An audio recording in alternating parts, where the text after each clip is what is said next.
Ciao a tutti da Veronica Pisano, cantante folk sarda, e da Maurizio Gastaldi, polistrumentista, compositore. Come vedete c'è una luce molto migliore, meravigliosa, che riprende me e Maurizio, perché ho comprato i faretti, perché giustamente se una persona fa i video deve avere i faretti.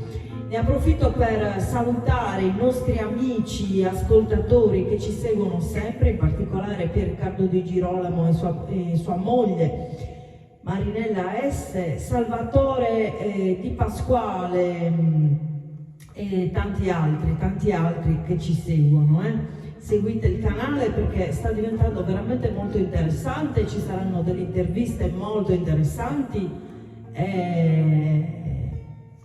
E adesso andiamo avanti con un brano scritto da Maurizio Gastaldi, Sa Vida.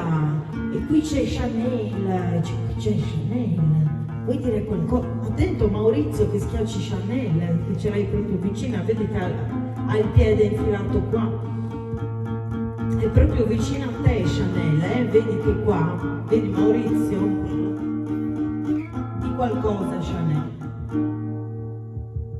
Parla Chanel, dici qualcosa. Vuoi salutare la mamma? Ecco, ha salutato la mamma, Chanel ha salutato la mamma. Però vieni più vicino qua. Vedi qua che Maurizio ha la chitarra e ti può far male.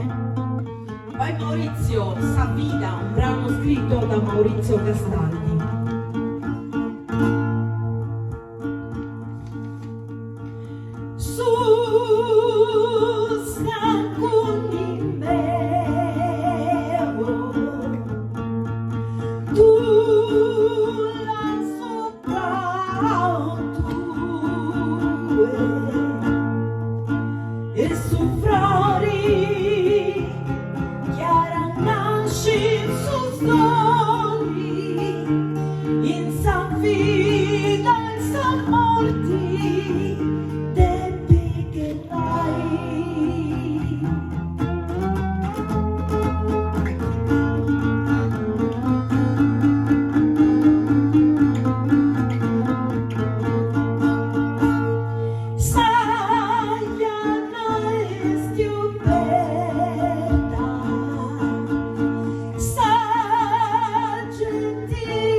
C'è Billy che dorme qui a fianco, Chanel è qua, a fianco a me,